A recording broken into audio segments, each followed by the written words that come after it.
Welcome back to the channel, guys. Tonight I'm going to basically gear up my guys. Race is right around the corner. I need some 7s for when race gets here, so that way I can craft runes. But if I buy the 8 chests, I can go ahead and get me, or use the 7s that I have for crafting. I'm not flipping a 10, as you can see, and it is Rune Lords. My reasoning for that is if I flip a 10, that's one less 10 I have for rune changing in the gauntlet, and since I put so many runes on my monsters, I don't really have a bunch of extra runes to be swapping around, so it's really bottlenecked on how long it takes me to swap for different teams. So that's why I didn't want to flip a 10, because it would have been even one more bottleneck, leaving me with, like, if I was lucky, 2 runes to change out all my runes, and that would be just too uncomfortable, too tedious, I guess is a better word. So anyway, we'll start the video off by, I'm going to go to the team shop. Alright, so with the team shop, I do think before I was saving for relics, but as most of you guys know, they gave out so many diamond relics in the monster woods for 12 hours that I don't really think I'm going to be saving for any relics anytime soon. I do think it is wise to save a lot of gold coins, so that way if, or gold medals, so that way if a exclusive relic did come out that was pretty much like, you know, everyone wanted it, I think you have an extremely good chance of getting an exclusive when you buy these purple chests on the end. If you're not into chance, whereas like I myself, I think I have horrible luck in this game, I recommend you do buy these purple chests. You're guaranteed going to get a diamond. I know people will tell you, you know, that these chests over here are a better value. Yeah, maybe when you're some lucky person who the game, you know, spoils you in goodies. When you're someone like me and days equals total blind, the last thing you want to do is be rolling dice on a chest that doesn't even have a guaranteed to give you a diamond. It says at least one of them guaranteed gold or diamond. You know, my luck, that means I'm getting a gold. So I'm not interested in that. But I don't know how many times 1.8 goes into 13.9, but we'll find out. When it comes to buying the 8 chests, I don't recommend, or actually I don't think, they don't even offer you a gold 8 chest, so that's, I was going to say I don't recommend buying gold chests from here. They do offer the 7s to 10 gold. Now, my logic on why I recommend that you do not buy gold runes from the shop is buy the rune that you need. Like, if you need a strength rune, buy a strength rune. If you need a life rune, buy a life rune, etc. If you need gold runes, then buy any of the other runes and then try to level it up with 3 gold runes level 1, and then you get your gold rune, and maybe it goes up to an 8, maybe it goes down to a 6. Either one of those runes is an extremely good gold rune. Whereas you have nothing to lose if gold is your end result of the rune type that you want, then you have absolutely nothing to lose by trying to upgrade it. Why? Because if it goes down, you still get a really good gold rune. So to me, that's why I recommend you don't buy any gold runes from the shop. You just craft your gold runes during race. That's what I recommend. So let's move back over to the gold medals. When it comes to what runes I need, I think I need speed. When it comes to stamina, I feel like we'll get, you know, knockoff stamina runes from the book rewards. And then usually I'm trying to convert runes to speed, to mix, to make mutants of whatever. You know, if I try to make a 9 go up to a stamina, or I try to make a 9 go up to a speed. Why? Because if it doesn't go up and it stays a 9, I can easily make it a mutant. And those of you who have followed, a good example would be when I was doing the gauntlet with Tabora back in the day. I used to have 3 9s on her. Those 3 9s became mutant speed stamina 9s, and that gave her 600 stamina. And they were only level 9 runes. So having 600 stamina made a big difference in how I was able to play. So that's the advice that I'm basically saying. And then I'm going to go ahead and see if we can get anything higher than an 8. I think that would be pretty cool. All of these are going to help me get to top 5K in the Rune Lords. If we get a 10, we might be able to flip it. That's not a 10. But hopefully we're going to get something good. There we go. Like that right there. That's perfect. Now it's almost like I flipped a 10 for the event. Technically, I have a 10 now to flip for the event, and I will still be just as bottlenecked as I was. But let's see if we can get 5 more and see if our luck continues to be that good. That's not what we're after. I mean, even out, I think, what do we buy? 6 chests. Even if we only get that 110, I'm pretty happy for 6 chests to get a 10. Yeah, so far, no 9s. Which, if I get a 9, we could gamble at this event. But it looks like they're all going to be 8s. This is the last one. Come on, 9 or 10. Not just 8s. They're like, we know you just got a 10 you don't need. Alright, so that leaves me too broke to even buy these chests. Let's go see where I'm at in the Rune Lords. Alright, so we've moved up to 405th place, which I think is going to be pretty easy to get top 5K from there. It's already more points, I think, than if I had flipped 3 10s. Plus, I can open up my Rune Chest. I should probably do that now. Basically, I've only been saving them to... I don't have many, but I've been saving them to do just this. Open them up on Rune Lords, and then I believe this should be just perfectly enough to get the top 5K without having to flip any 10s, which leaves me in a pretty comfortable spot. And then if maybe we get a lucky screenshot from the 3 through 10s, but so far since playing I haven't got anything higher than a 7, I think, from the 4 through 10s. And that was from the movie chest that you buy with the keys. So we'll see. All the 4s and stuff, they're definitely going to help me during race. I try to craft all my runes during race. During that discount, there's no better time really to craft your runes than during a discount, I think.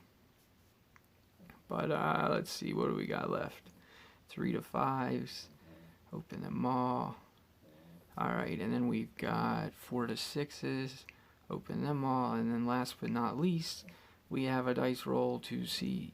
Or wait, never mind, we still got a 5 through 10 here. Yeah, that's usually what I get from a 5 through 10, which I'm sure most of you guys do. Alright, now we're going to test our luck with all of these. Usually you just get 4s, occasional 6, but we'll see. Yeah, it looks like just 4s and 3s. One more. Yeah, 4s and 3s. Alright, but still, that's exactly what we were after. Let's see where we're at now. We're in 240th, and I definitely think we've secured top 5K. Alright, so with the rest of what I'm doing on my account, we did do enough PvPs to get the last egg reward. Now, I have not done a single revenge the whole entire PvP season. That means last week and this week. I have just been doing whatever attacks the game gives me. So in the last 2 days, which is now, I am going to try and climb this, managing my revenges, and see how far we can get. 4th is the highest we've got, so I don't really think I'm going to beat that without 6 monsters, whereas if you've seen my defense, I'm basically rocking nothing. I just threw Corruptus in there for flavor because we're going to be trying to rank him with this El Colossal that's coming. But again, I don't think there's any monsters in this El Colossal that are worth buying the combo to, in my opinion. Meaning, if I don't have the combo to Corruptus, I'm not paying 300 gems for a monster to try and breed him. And the same goes for all the rest of the magic monsters and the light monsters. And when it comes to my attention, I think that the event is best suited to serve newer players or middle players who don't have their jokers, you can get, Violet, Gillette, and then Junior Gillette from the event. I think those are great monsters for you to get one of. It's not very expensive to breed just one of something. So I highly recommend getting those monsters if you don't have them. Another one to look for would be Rubies for the Gauntlet, or not for the Gauntlet, for the Nemesis dungeon. And honestly, Ruby is carried by her relics in that dungeon if you have the right relics. So I highly recommend that even if you can't breed Ruby and you're looking to start in the Nemesis dungeon because you don't do it yet, get any of them Ixalan magic monsters. The Emerald, the Ruby, or the Quartz. They all can wear a Cane of Atlantis, and they can all wear a Jazzy Mask, which can give you infinite stamina and drain the enemy completely of their stamina. So those relics will carry you. Any of those monsters will work. I think at level 110 is when they all get an AoE move for you to be able to activate the Jazzy's Mask comfortably. So that's what you would aim for, is just getting you a couple of eggs to get you a 110, and then I think you can start out in that dungeon, to be honest. But aside from that, I don't think any of the Forsakens are good. Madame is one to note from the magic monsters, and then Corruptus, as I previously mentioned. And then I'm sure some of you are aware of Wormlad, but I really don't think there's much use of a Wormlad past 115. I'm aware you get more life and speed, but he's really so old and so slow in the meta now that, like, I think 115 is plenty when we're talking about gem value. So yeah, it's totally up to you guys what you breed or do. If you sit out the event, it wouldn't surprise me either. There's really nothing to be thrilled about. I think the mythic monsters that you get for breeding eggs in the first place is going to be Armel and Froma, and I don't know about you guys, but I got both of them from the mini mazes, so I'm like definitely not interested in trying to breed eggs just to get cells to them. They're only usable really, I think, in the Grandmaster duels. Don't quote me though, but that's as far as I know. So yeah, with my PvP eggs, currently I started trying, if you've been watching, I kept 2 gold tier 6s on the left and right pretty much all seasons.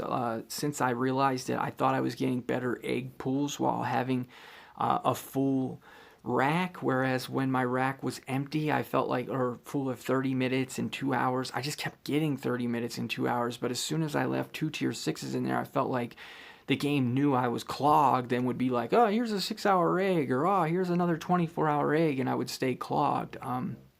So anyway, as soon as there were 2 days left in the event, I started to hatch the last 2 eggs because I have just enough from all of the event that I was able to get my my monster to 137, and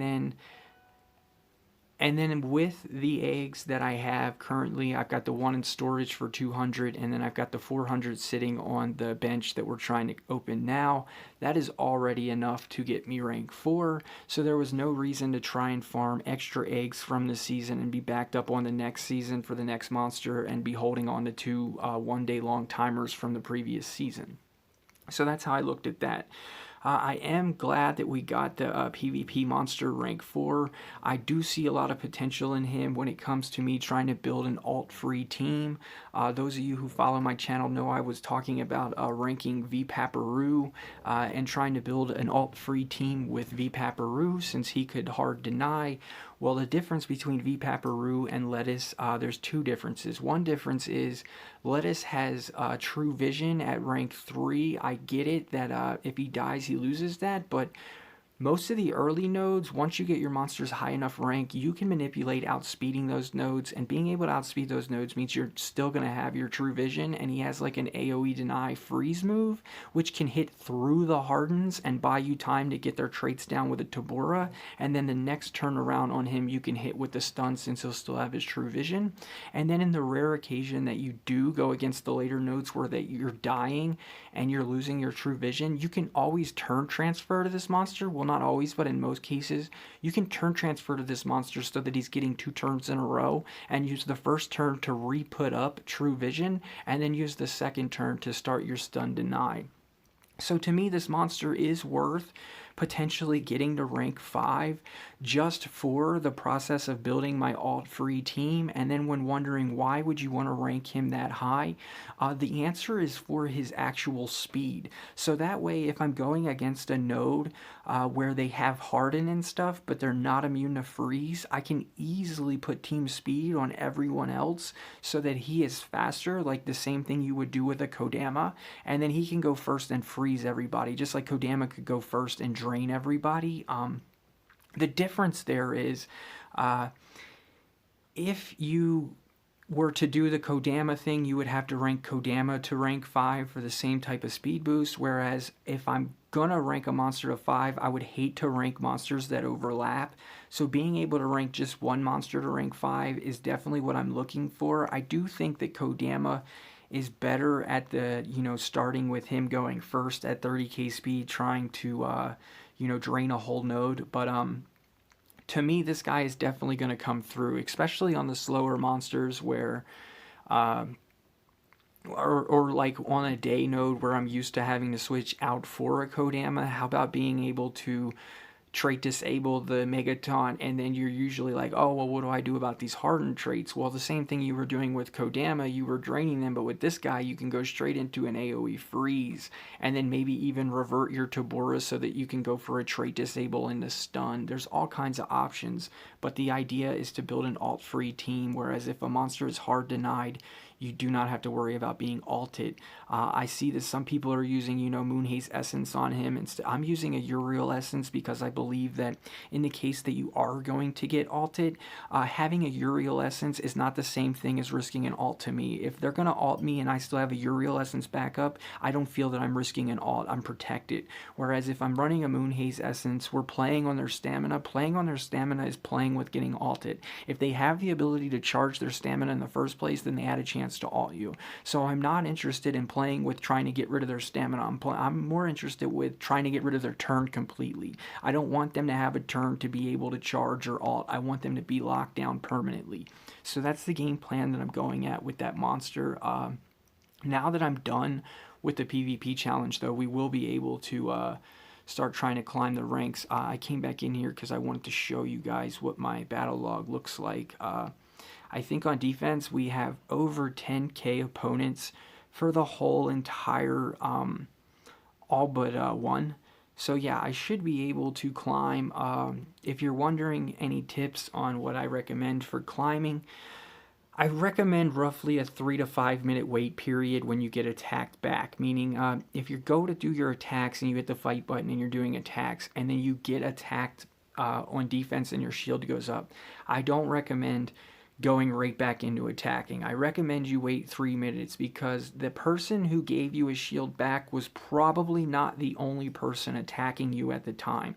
There were probably multiple people attacking you or revenging you at that same time, and that's just the one who got done first that gave you a shield. Meaning if you go ahead and start attacking, there's a good chance that one of them other opponents that were already attacking you while you had a shield just now finished their attack and gives you another shield, stealing more trophies from you. Whereas if you wait 3 to 5 minutes, that's longer than a fight takes. That should mean that no one was attacking you from the same moment. Meaning if you were being attacked at the time you got a shield, the fight shouldn't last longer than 3 minutes, so anyone who was attacking you at that point should be done doing their attacks and you've exhausted them to where you can go start attacking again. Meaning if you go start attacking again and you get a shield right away back, it's probably because a person waited a couple of minutes to revenge you. Maybe they seen you attacked them and you had more trophies than them and it took them time to look at your defense and then see what they wanted to attack you with. Aside from that, I recommend that you save your revenges. You save them for trying to do them in a group, meaning your goal with revenges is knowing that one of the problems is the higher rank you get, you have no control over what opponents you get when you go blind attacking. When you go blind attacking, there's a chance you could get low trophy opponents, and if you're getting low trophy opponents and then you get attacked by someone who was a low trophy opponent, they take a large chunk of trophies from you. You may or may not have even gained that many trophies while attacking that you lost on your shield. Whereas if you look at your revenges, you can figure out which ones are going to actually pay you trophies. And if you can get 2 or even 3 of them done before you get a shield, then no matter how low the opponent was that attacked you that gave you a shield, you should have profited trophies, allowing you to climb and end with a shield. When you run out of revenges, that's the only time I really recommend that you start basically going blind after as many attacks as you can get, with doing the wait 3 to 5 minute method, like I said, until you fill your revenges back up. Towards the end of the season, it's pretty hectic, so I feel like you got 2 options. You can try to seal you a spot and just sit on it in the last, a bit, or you can save up a whole, like say there was only 15 minutes left in the season. I would love to have revenge opponents like this in the last 15 minutes of the season, because that means I can start revenging, do like 3 of revenges, get my shield, then wait 5 minutes, then do 3 more revenges, get my shield, then wait 5 more minutes and do 3 more revenges, and then be like, boom, I just climbed a bunch of points. So yeah, that's basically the only tips that I have that I've learned so far from being up top when trying to PvP. Aside from that, I haven't even activated my Rune Guardian yet. We've been doing the Gauntlet without it. If you've been interested in seeing more of the PvP monster in the Gauntlet, check my Gauntlet streams recently. We have been trying to use it as often as possible. I know that the higher ranked I get it and the faster I get it, the more often I'll be able to use it. So, yeah, currently that's all I really got going on. Yeah, so like, I think we covered everything. I don't really participate in these. There is the maze for Platypus going on, where I will be trying to get as many cells as I can to Platypus without actually trying to collect maze coins. I just mean that all the maze coins that I get, I will put towards getting Platypus cells. I think we already have enough cells to rank him if we were to spend our maze points. I think we're like 20 short of ranking him. Well, I don't think it'll show from here. Maybe I gotta go here. Yeah, I think here. So since we already have the egg on there, we have 180 extra, which means I already got rank 1 in the bag, and then it only costs 500 Stardust to go to rank 2, and we have about 11k Stardust. So rank 2 on him will leave me only one other monster that I need to rank for book rewards. We currently have Calumetic ranking to 2, and he's the last monster besides the past monster who I told you guys we were trying to save up and get the 10 cells from the daily quest. So we'll rank Bing 1 more time, and then we will rank Platypus 2 more times and be done. That's all there is left on the books, and then I will get 12 9 through 10 chests, I will get 12 gold relic chests, and I will get I think 600 Stardust back. When it comes to the gold chest, I do not have that gold ore mask, and I would love to get it. It's going to be hard to collect, I guess, since you can't craft it and it's only a gold. So yeah, when it comes to these new monsters, I know this is all that it's showing in the books, but I think we've seen the Ruby. I think its name is Ruby or Rudy, however you say it. I told you guys it had some of the best moves I've seen so far, or not so far, but lately. It has true vision, guys. That means this monster is going to be beyond OP in the Gauntlet. It has the ability to single stamina drain, extra turn, and then with the extra turn it can CDA or stamina drain again. It's just basically phenomenal, the fact that all that won't miss. It's going to be able to drain 50% of enemy stamina, which is the same thing as a full drain if they come from a charge. It's just phenomenal, guys. This monster is basically with a built-in mutated stamina rune. That's what Energize basically means to me. It gets 20% extra stamina. That's basically the same thing as having a mutated stamina rune on. A good one at that. So I look at this monster, it's definitely, I think, pay to win, or pay to play is a better way to describe it. So yeah, shout outs to the pay to play. I think you're getting a good monster here. If you've been struggling in the Gauntlet, you got to really admit that SP is trying to help you guys in the Gauntlet. They give you Shelly, they give you this. They're basically trying to make your life more simple, to where it's not like they're making the Gauntlet necessarily so much easier for you. They're making it take less time for you, whereas players like myself are investing a lot of time of our day in doing the Gauntlet daily, whereas you guys are looking for, look, I don't have time to spend all day on the game. That's the whole point of why I spend money, and that's why I think they're giving you guys monsters like this, is to basically shortcut the labor duty required or the tedious grinding required to do something like finish the Gauntlet. Having a monster like that should do do wonders for you guys. So we will have to wait and see where it ends up on the book pages. But anyway, guys, I think I covered everything that's going on. Oh yeah, aside from the Madame challenge, maybe you would get Madame if you didn't have her. Rank 1, you do get the evade, so it's not bad to have if you didn't already have the monster. I did complete this book page, and basically we did it for the vault keys, and shout outs to my team for all the cells that they donated me of this guy. I basically needed like all of his cells when I joined my team, and I will be completing this book for some more vault keys. I'm not really big on the rune chest. I don't think we're going to get much from them, just like I wasn't big on the laser beam sword when I think I already own like 8 of them. So to me, yeah, it was all about doing it for the vault keys. Yeah, look, we got 4, 8. Yeah, I was right on the guess. I have 8 of them, man. That's just too many. I probably will use them to craft something else in the future. I'm not sure. But anyway, guys, thanks to everyone who's been watching the channel, and I'll see you tomorrow. Later.